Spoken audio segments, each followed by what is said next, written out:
retrouve Patrick Barabès. Bonjour. Bonjour, enchanté. Alors, vous avez consacré 5 livres consacrés à la marque Motobécane. Vous êtes plus qu'un passionné parce que dans votre ADN, votre père était déjà concessionnaire Motobécane. Oui, mon père était agent de la marque à partir de 1946 et il a fermé son magasin en 1985. Donc moi j'ai travaillé avec lui tout petit. Déjà tout petit, vous étiez déjà dans l'atelier. Voilà, j'étais dans l'atelier à partir de l'âge de 10 ans. J'ai commencé à apprendre le métier avant de m'orienter vers un métier plus technique, disons, en fait d'une technicité différente, l'automobile. Et donc j'étais quand même concepteur des protos pour une filiale de chez Renault, il faut le préciser. Voilà, tout à fait. J'étais mécanicien prototypiste chez Continental, enfin Renix au départ. Et j'ai travaillé en bureau d'études avec quelques dépôts de brevets, pas mal de recherche et un peu de mécanique. Alors, surtout, vous êtes cofondateur du club Motobécane France.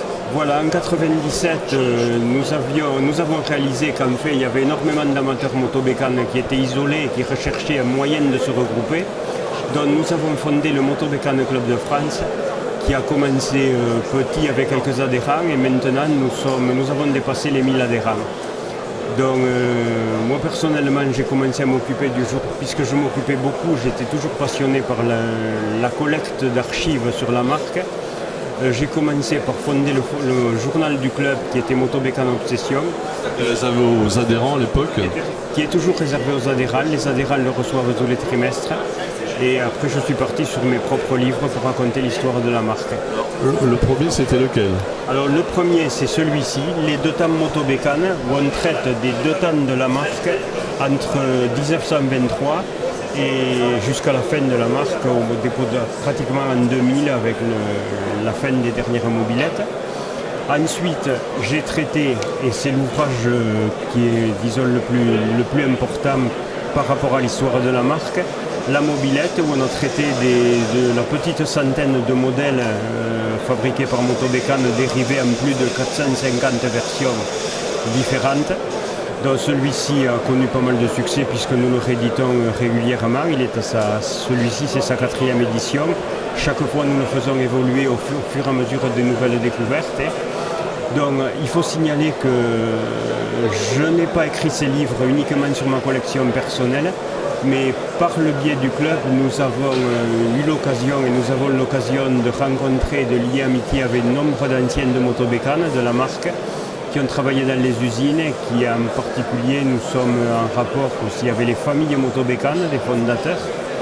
Et nous sommes énormément aidés par la société MBK, donc Yamaha Motor France maintenant, qui nous a laissé l'accès libre à leurs archives.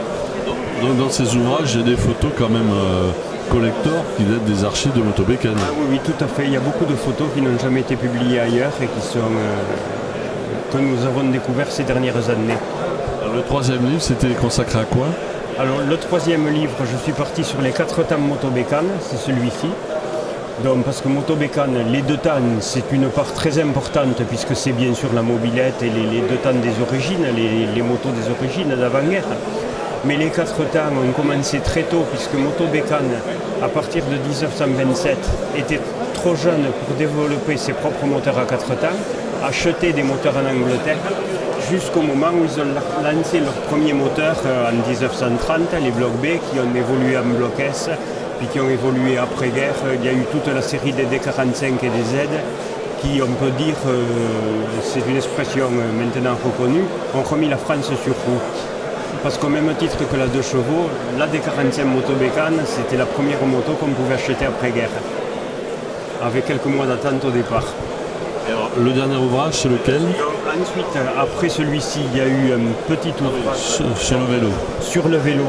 Le vélo, j'ai tenu à faire un ouvrage parce que la production en vélo représente quand même 35% de la production totale Motobécane, donc c'est très important. Il y a une histoire très riche, non seulement en France, mais aussi aux États-Unis, au Canada, un peu partout dans le monde. Et donc il fallait la raconter. Il y a beaucoup de prototypes, il y a eu énormément d'innovations faites dans le domaine du vélo qu'il fallait dévoiler aussi au public. Et le dernier livre, c'est celui-ci, c'est Motobécane Cycle et Moto de France, où là j'ai traité Motobécane, histoire générale, sans aller autant en profondeur que dans les ouvrages dédiés. Mais j'ai utilisé comme fil conducteur les catalogues de la marque et des photos d'époque. Et donc, par contre, j'ai aussi présenté les différentes périodes de Motobécane par rapport au contexte français et mondial à cette époque pour avoir une base de comparaison. Donc voilà, celui-ci c'est le dernier. Il y en a un autre en chantier, mais pour le moment on n'en parle pas. On verra ça dans un an. Oui. Sortie 2020 si tout va bien. 2020. Bon. Oui. Donc, tous ces ouvrages, c'est carrément une sorte d'encyclopédie de la marque.